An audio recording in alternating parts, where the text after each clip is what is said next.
Ang mabuting balita ng Panginoon ayon kay San Juan. Ano pong himala ang maipapakita ninyo upang sumampalataya kami sa inyo? Ano po ang inyong gagawin? Ang aming mga ninuno ay kumain ng mana sa ilang ayon sa nasusulat.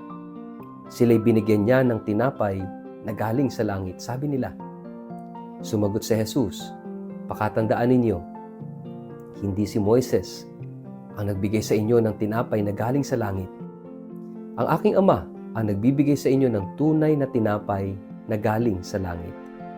Sapagkat ang tinapay na galing sa Diyos ay ang bumaba mula sa langit at nagbibigay buhay sa sangkatauhan. Sumagot sila, Ginoo, bigyan po ninyo kami lagi ng tinapay na ito. Sinabi ni Jesus, Ako ang tinapay ng buhay. Ang lumalapit sa akin ay hindi na magugutom kailanman. At ang sumasampalataya sa akin ay hindi na mauuhaw kailanman. Ang mabuting balita ng Panginoon. Word of the day, hear what God has to say. Mapagpalang araw po sa inyong lahat. Kumusta po kayo? Ang ating word of the day ay kabusugan. Lahat tayo naghahanap ng bagay na magpapasaya at magpupuno sa atin. Minsan pagkain, minsan tagumpay, minsan yung mga relasyon, minsan pagkilala ng ibang tao, yung recognition. Pero kahit makuha na natin ang mga ito, may bahagi pa rin sa ating loob na parang kulang. Parang may hinahanap pa. Naranasan mo na bang mabusog na sa isang bagay pero maya-maya gutom ka na naman? Hindi lang sa tiyan, kundi sa puso. Sa ating ebanghelyo ngayon ayon kay San Juan, humihingi ang mga tao ng tanda kay Jesus. Naalala nila ang mana sa ilang.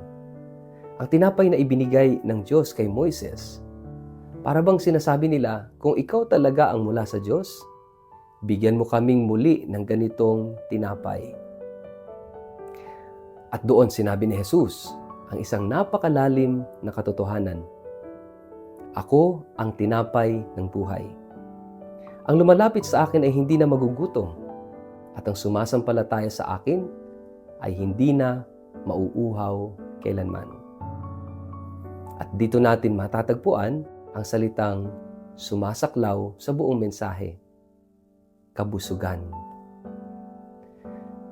Mga kapatid, ang mga tao ay nakatuon sa pisikal na tinapay. Tayong lahat. Gusto natin ng pagkain na pumupuno sa ating tiyan.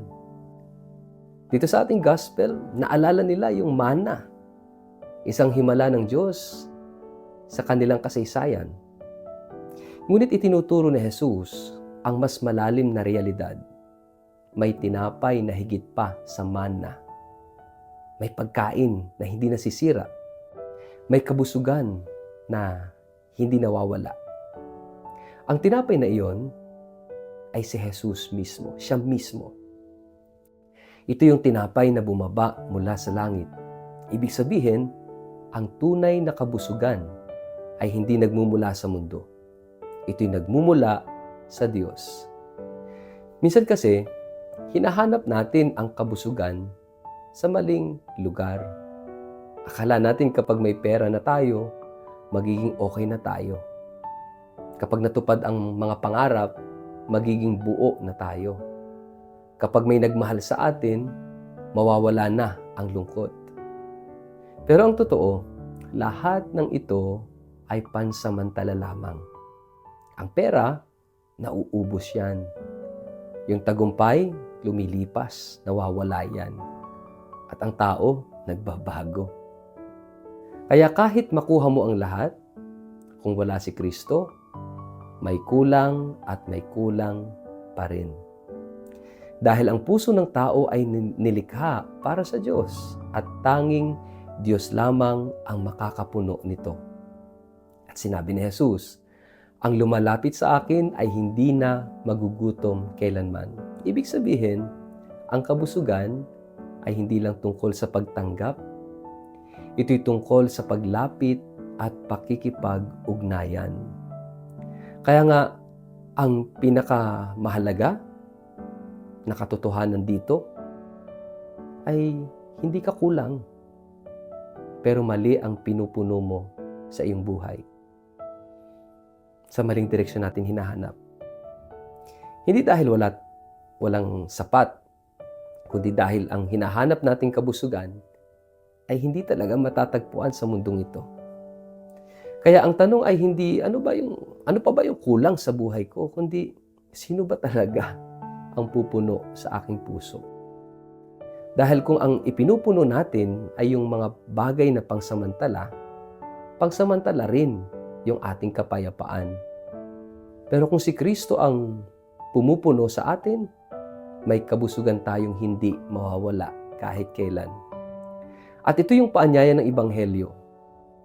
Huwag tayong makontento sa panandaliang kabusugan.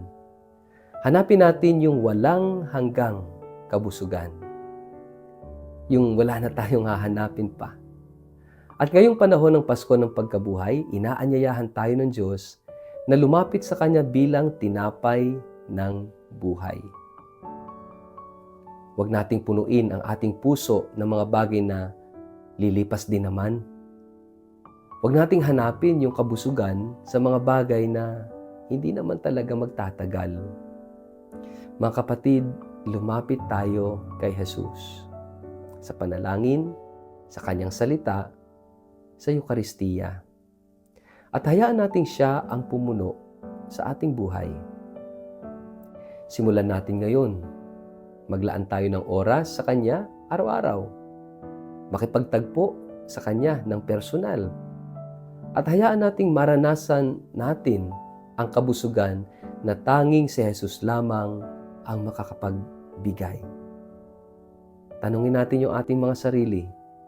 Ano yung mga bagay na sinusubukan nating gamitin upang punuin ang ating puso? At paano natin tinatawag na lumapit kay Jesus bilang tunay na kabusugan natin? Sa ngalan ng Ama at ng Anak at ng Espiritu Santo. Amen. Panginoong Jesus, Ikaw ang tinapay ng buhay na nagbibigay ng tunay na kabusugan. Patawarin mo kami sa mga pagkakataong hinanap namin ang kasiyahan sa mga bagay na hindi nagtatagal. Turuan mo kaming lumapit sa iyo at magtiwala sa iyo bilang pinagmumula ng aming kapayapaan at kagalakan. Punuin mo ang aming puso ng iyong presensya at pag-ibig. Amen. Pagpalain po kayo't ingatan makapangyarihang Diyos, Ama at Anak at Espiritu Santo. Amen.